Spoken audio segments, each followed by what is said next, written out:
Hello. Hello. TV actor Ravi గారా అండి? అవునండి. నా పేరు కేశవరెడ్డి అండి. రాష్ట్రీయ వానర సేనకి వెళ్ళి మాట్లాడుతున్నాను నేను. కేశవరెడ్డి ఎక్కడి నుంచి అండి?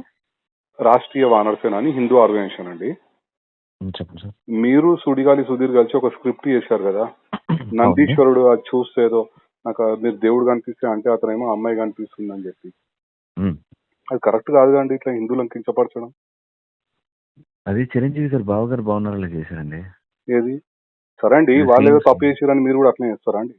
అది తప్పని చెప్పలేదండి ఎవరు. ఏనండి? అది తప్పని చెప్పలేదు, అందుకే చేశాం. చిరంజీవి గారే చేశారు కదా అని మేము చేసాం. ఇప్పుడు చిరంజీవి గారు ఏ సినిమాలో చేసిన ఎన్ని సంవత్సరాల క్రితం అండి మీరు చెప్పేది? అది ఒక 20 సంవత్సరాలు అయిందొచ్చండి. సరే, 20 సంవత్సరాల కింద ఏదో చేసిరు, సో మీరు రిపీట్ చేస్తారా అండి? మీరు కూడా చదువుకున్న వాళ్ళే కదా. అంటే మాకు ఆయన అంటే ఇష్టం సార్. ఆయన ఏం చేసినా అంటే ఇప్పుడు తప్పు చేస్తే తప్పు అయినా సరే మీరు చేస్తారా? మీరు తప్పని చెప్పాలి కదా సార్. అప్పుడు మీరు చిరంజీవి గారికి అప్పుడే చెప్తే మాకు తెలుస్తుంది కదా సార్ తప్పని. ఏమండి, మేము ఆ సినిమా ఏందో మీరు చూడలేదు. మీరు ఏ సినిమా గురించి చెప్తారో మాకు తెలియదు. మీరే 20 సంవత్సరాల super duper hit cinema sir. చూడలే అండి, మాకు అనవసరం మాకు సినిమాల గురించి. నేనేమంటున్నా, సమాజాన్ని కించపరిచే విధంగా చేస్తున్నారని నేను అడుగుతున్నాను. ఏం చేశాను సార్? సమాజం ఎట్లా ఏం చేశాను? అవును, మీరు స్క్రిప్ట్ చేశారు కదా, వీడియో ఉంది కదండి ఓపెన్ గా.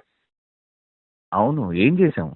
ఏందా అందుకెళ్ళి అమ్మాయి కనిపిస్తుందని ఎలా అంటారండి మీరు? శివుని దాంట్లోకెళ్ళి నందిని చూసుకుంటా అంటే ఇప్పుడు అమ్మాయిలు గుడిలో తిరుగుతూ ఉంటారు కదండి. అయితే ఇప్పుడు ఆయన అట్లా కొమ్మలతో దేవుడిని చూద్దాం అనుకున్నాడు, కానీ అమ్మాయి మధ్యలో వచ్చింది. ప్రదక్షిణలు చేస్తుంటారు కదా సార్, అప్పుడు ఈ అమ్మాయి మధ్యలో వచ్చింది. ఏమైంది, కనిపించారా స్వామివారు అంటే అమ్మవారు కనిపించారు అంటారు. ఇప్పుడు మనం ఇంట్లో అమ్మని చెల్లని వదినని అమ్మవారు అంటాం కదా సార్. అంటారు, కానీ మీరు అంటే ప్రతిసారి ఇట్లా హిందువులను కించపరచుకుంటా మీరు స్క్రిప్ట్లు చేయొచ్చు. మీరు అంటే సమాజాన్ని కించపరచడానికి ఇక్కడ నేను అడిగింది ఎక్కడ ఏ దేవుణ్ణి కించపరిచాము అని. అవునండి, మీరు నందీశ్వరుడు సుధీర్ చూశాడు. సుధీర్ చూసి ఏం చూసాడు? శివుని చూసిండా అండి? శివుడు కనబడలేదండి, మధ్యలో అమ్మాయి ఉంది. అవును, మీరు కావాలనే స్క్రిప్ట్ అట్లా చేసిరు కదా. మీరు స్క్రిప్ట్ కావాలని చేసి హిందువులను కించపరచుకుంటా అట్లా అమ్మాయి మధ్యలో కనిపించింది, గుడిలో అమ్మాయిలు కనిపిస్తున్నారు అని ఎట్లా మాట్లాడతారండి మీరు? ఇప్పుడు పార్వతీ మాత ఉంది మన. ఇప్పుడు పార్వతీ మాతను మనం అమ్మవారని పూజిస్తాం కదా, అంతే కదా. మనం ఇంట్లో మన వదినని మన అమ్మని చెల్లిని కూడా అమ్మవారు రూపం అనే పూజిస్తాం మనం. ఎవరైనా ఆడవాళ్ళను అమ్మవారు లెక్కనే చూస్తాం, కాదని అంటలేను. కానీ మీరు స్క్రిప్ట్లలో మీరు ఈ రకంగా కించపరుచు చేయడం ఎంతవరకు కరెక్ట్ అని నేను అడుగుతున్నా. ఇది సార్, మీ పేరేమన్నారు సార్? రెడ్డి. కేశవరెడ్డి అండి. కేశవరెడ్డి గారు, మీరు మాట్లాడేది నాకు అర్థం కావట్లేదు. నేను పాయింట్ మాట్లాడుతున్నా. ఇది సుధీర్ గాని రెడ్డి గారు వినండి. చెప్పండి. ఇప్పుడు అక్కడ చిరంజీవి గారు చేశారు అని మీకు తెలియదేమో. ఓకే, నేను చెప్తాను. ఇది ఫైనల్ గా నేను షూట్ లో ఉన్నా. ఇప్పుడు నేను కానీ సుధీర్ గాని మాకు అది చూపించి ఇది చెయ్యాలి అన్నారు. చిరంజీవి గారే చేశారు కదా, అప్పుడు ఏమనలేదు. అంటే నందీశ్వరుణ్ణి తెచ్చిపెట్టినప్పుడు మేము షూస్ కూడా ఇప్పేసి స్టేజ్ మీద ఉన్న వాళ్ళందరి చేత షూస్ ఇప్పించేసి, ఎందుకంటే దేవుడు ఉన్నాడు కాబట్టి షూస్ ఇప్పించేసి మేము ఆ స్కిట్ చేసాం. చిరంజీవి గారిని ఏమనలేదు, అది కరెక్ట్ ఏమో. అండ్ అమ్మాయిని మనం అమ్మవారు అంటున్నాం కాబట్టి ఏం జరిగిందని నాకు తెలియదు. ఒక నిమిషం, నేను నాకు అప్పటి అవసరం లేదండి. నేను ఏమంటున్నా, ప్రస్తుతం ఏదైతే మీరు చేసిరో అది కరెక్ట్ కాదండి. ఇది ప్రతి ఒక్కరికి ప్యాషన్ అయిపోయింది. ప్రతి ఒక్కరు ఇట్లా హిందువులను కించపరచు స్క్రిప్ట్లు చేయడము, హిందువుల పైన దాడి. ఏమండి, మీరు యాజ్ ఎ హిందూగా ఉండి మీరు ఈ రకంగా మాట్లాడడం ఎక్స్ప్లెనేషన్, మీరు ఏదో తప్పు జరిగిందని కూడా మీరు పశ్చాత్తాపం పడతలేరు. మీరు ఇట్లా మీరు ఎట్లా మాట్లాడుతున్నారండి? నాకు అర్థం కాదు. మరి నాకు తప్పని చెప్పండి సార్. అది 100% తప్పండి. చేసిన తర్వాత ఇప్పుడు మీరు నాకంటే మినిమం ఒక 10 సంవత్సరాలు పెద్దగా ఉంటారు. ఇప్పుడు మీరు అప్పుడే చిరంజీవి గారు చేసిన దానికి ఇప్పుడు యూట్యూబ్ లో ఉంది అది చిరంజీవి గారిది. మేమన్నా తీసేసినాం, మీ మీద మర్యాదతో తీసేసినాం. ఆ వీడియోనే తీసేసినాం. మేము చేసింది ఇప్పుడు మీరు పెట్టింది తీసేసినాము. మరి హిందూ సమాజానికి క్షమాపణ చెప్పండి, మళ్ళీ తప్పేముందల్లా చెప్పరు. అట్లా ఇగో హార్ట్ అవుతుంది కదా. ఇప్పుడు ఇంతమంది హిందువులు చూసే కదా మీరు ఈ స్టేజ్ వచ్చారు మీ షోలు. నేను ఏమంటే రవి గారు, ఒక్క నిమిషం, హిందూ సమాజం మొత్తం చూస్తేనే కదా మీరు ఈ స్టేజ్ వచ్చారు. తప్పు జరిగినప్పుడు హిందూ సమాజానికి క్షమాపణ చెప్పడానికి తప్పేముందండి?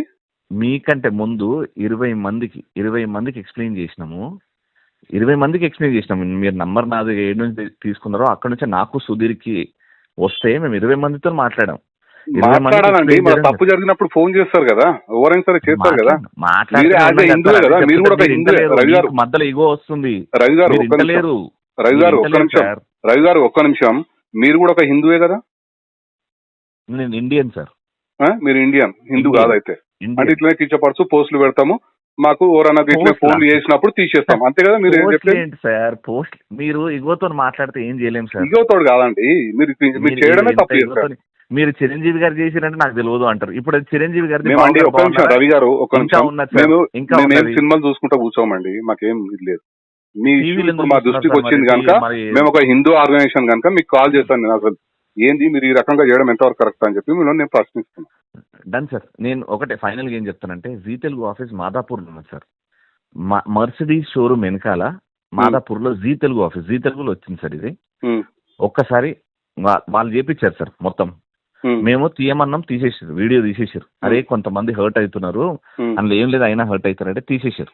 ఓకే, మీరేమన్నా చేయగలుగుతారు? లేదా సార్, అది ఛానల్ పర్మిషన్ లేకుండా మేము చెప్పలేము. అదే నేను ఏమంటున్నా, హిందువులు మిమ్మల్ని ప్రతి ఒక్క హిందూ ఇప్పటిదాకా మీ షోలు చూసి మిమ్మల్ని లైకులు చేసి మిమ్మల్ని ఈ స్థాయికి తెచ్చిర్రో, అదే హిందూ సమాజాన్ని మాత్రం మీరు క్షమాపణ చెప్పనంటారు, అంతే కదా? మీరు అడిగిన దానికి నా సమాధానం సార్, మేము ఈ హిందూని కాదని చెప్పారు కదా మీరు ఇప్పుడు ఇందాకనే. మేము హిందూని నేను ఇండియన్ సార్. మీరు ఇండియన్ అని చెప్పారు కదా, హిందూ భారతీయుణ్ణి, అల్లాకి పూజిస్తా, శివుణ్ణి పూజిస్తా. పూజించుకోండి. ఇతర మతస్థుల మీద మీరు చేసే దమ్ముందా అండి? మీరు ఇంత మాట్లాడుతున్నారు. హిందువులు కనుక ఏం చేయలేరు కనుక, చులకనగా ఉంటారు కనుక హిందువులు ప్రతి ఒక్కరు హిందువుల మీద పడతారండి. ఇప్పుడు మేము హిందువులను కూడా ఏమీ అనలేదని నేను ధైర్యంగా చెప్తున్నా. ఆ స్కిట్ ద్వారా ఏ హిందూని ఏమనలేదు. కించపరిచిరండి, మా మనోభావాలు దెబ్బతిన్నాయి రవి గారు, మా మనోభావాలు దెబ్బతిన్నాయి కనుకనే నేను మీకు ఫోన్. డెఫినెట్ గా ఓకే, మీకు ఇబ్బంది అయ్యింది కదా, కాబట్టి మీకు ఇబ్బంది జరిగింది కాబట్టి మీరు జీ తెలుగుకి వెళ్ళండి సార్. అక్కడ డైరెక్ట్ వెళ్తాము, మేము లీగల్ ఏం యాక్షన్ తీసుకుంటాం, అట్లేం లేదు. Right sir. మీకు ఎందుకంటే మీకు నామూషి ఫీల్ అవుతారు మీరు. క్షమాపణ రాంగ్ అండి, మీరు రాంగ్. నేను ఏమంటున్నా, మీరు ఎట్లా మాట్లాడుతున్నారు అంటే మేము చేస్తాం ఇట్లానే అన్నట్టుగా మీరు మాట్లాడుతున్నారు. గతంలో కూడా ఆయన ఇట్లనే మాట్లాడాడు, లాస్ట్ ఏమైందో తెలుసు. రాంగ్. ఎవరు చేసినా హిందూ సమాజానికి కించపడితే ఎవరైనా సరే వాళ్ళకి చట్టపరంగా బుద్ధి అయితే చెప్పొచ్చు కదా. అక్కడ మాకు బరాబర్ బుద్ధి చెప్తాం మేము కూడా. 100% బుద్ధి చెప్తాం. చేయలేదు కాబట్టి మీరు తప్పు చేసిరు అని చెప్పి నేను అనుకుంటున్నా. 100% మా హిందూ సమాజాన్ని మీరు కించపరిచినట్టే మీకు చట్టపరంగా మీకు లీగల్ యాక్షన్ ఉంటుంది తప్పకుండా.